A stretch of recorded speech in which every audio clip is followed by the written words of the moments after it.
Hello ನಮಸ್ಕಾರ. ನೀವು ನೋಡ್ತಿದ್ದೀರಾ filmy stars in Kannada YouTube channel. Please ನನ್ನ ಚಾನಲ್ಗೆ ಸಪೋರ್ಟ್ ಮಾಡಿ. ದೀಪಿಕಾ ದಾಸ್, ಇವರ ಪೂರ್ತಿ ಹೆಸರು ಬಂದು ದೀಪಿಕಾ ದಾಸ್ ರಾಜ್. ಇವರು ಫೆಬ್ರವರಿ 23, 1996ರಲ್ಲಿ ಜನಿಸಿದರು. ಅಂದರೆ ಇವರಿಗೆ 28 ವರ್ಷ.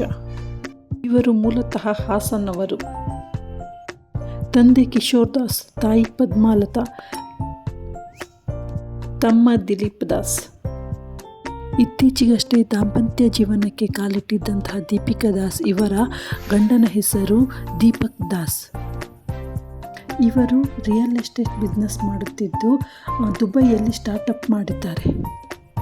ಮಾಡೆಲ್ ಕಮ್ ನಟಿಯಾಗಿರುವಂಥ ದೀಪಿಕಾ ದಾಸ್ ಇವರ ಮೊದಲ ಕನ್ನಡದ ಚಿತ್ರ ದೂದ್ ಸಾಗರ್. ಇದು 2014ರಲ್ಲಿ ರಿಲೀಸ್ ಆಗಿತ್ತು.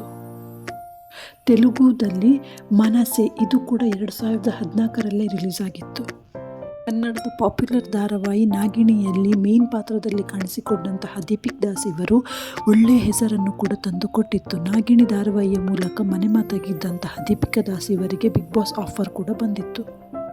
2017 ಹಾಗೂ 2018ರಲ್ಲಿ ಜೀ ಕುಟುಂಬ ಅವಾರ್ಡಲ್ಲಿ ಮನೆ ಮೆಚ್ಚಿದ ಮಗಳು ಅವಾರ್ಡನ್ನು ಪಡೆದುಕೊಂಡಿದ್ದರು. ದೀಪಿಕಾ ದಾಸ್ ಗಂಡನ ಊರು ರಾಜಾಜಿನಗರ್. ಸದ್ಯಕ್ಕೆ ದೀಪಕ್ ದಾಸ್ ಬಗ್ಗೆ ಕೆಲವೊಂದು ಊಹಾಪೋಹಗಳು ಸಾಮಾಜಿಕ ಜಾಲತಾಣದಲ್ಲಿ ಹರಿದಾಡುತ್ತಿದ್ದು, ಅಂದರೆ ಕೆಲವೊಂದು ಬ್ಲ್ಯಾಕ್ ಮೇಲ್ ಕರೆಗಳು ದೀಪಿಕಾ ದಾಸ್ ತಾಯಿಯಾದ ಪದ್ಮಲತಾ ಅವರಿಗೆ ಬರುತ್ತಿದ್ದು, ಇದು ಮುಂದೆ ಯಾವ ರೀತಿಯ ತಿರುವನ್ನು ಪಡೆದುಕೊಳ್ಳುತ್ತದೆ ಎಂದು ಕಾದು ನೋಡಬೇಕಾಗಿದೆ.